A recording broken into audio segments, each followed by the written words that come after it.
HarperCollins presents Mother's Day by Pam Weaver, read by Jenny Funnell. Chapter 1. July 1948. It was gone. Really gone. She'd spent the past hour hunting high and low for it, but it was no use. She couldn't find it anywhere. She'd tried all the usual places first, the drawer, the kitchen dresser, her coat pocket, but she quickly drew a blank. She'd even been outside and looked down the street in the hope that it hadn't fallen from her pocket, but she couldn't see it. Her stomach was in knots.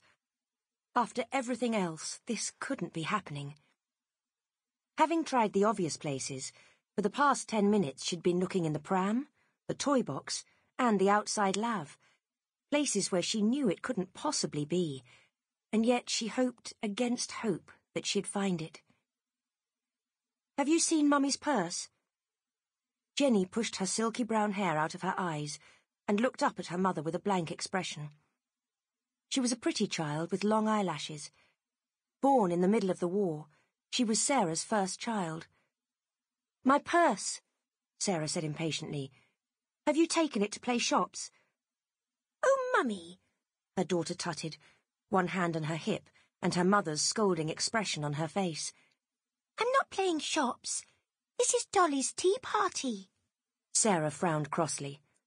"Don't get lippy with me, young lady. I asked you a question.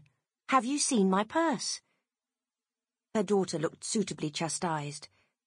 "No, Mummy." Sarah's heart melted. She shouldn't have spoken to her like that.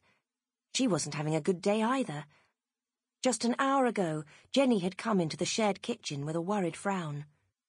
"Mummy, Goldie isn't very well." Sarah had followed her back up to the bedroom, and sure enough, her pet goldfish was floating on the top of the water. Slipping her arm around her daughter's shoulder, Sarah had to explain that Goldie wasn't ill. She had died and gone to heaven.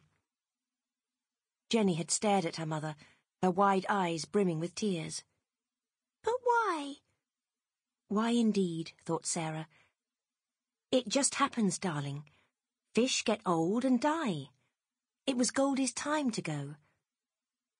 "Is that what happened to Daddy?" Jenny's words hung in the air like icicles, and Sarah had swallowed hard. Her heartbeat quickened and she felt very uncomfortable. It was at that moment she realized she should have talked to her daughter before. She had no idea the poor little mite had... Sample complete. Ready to continue?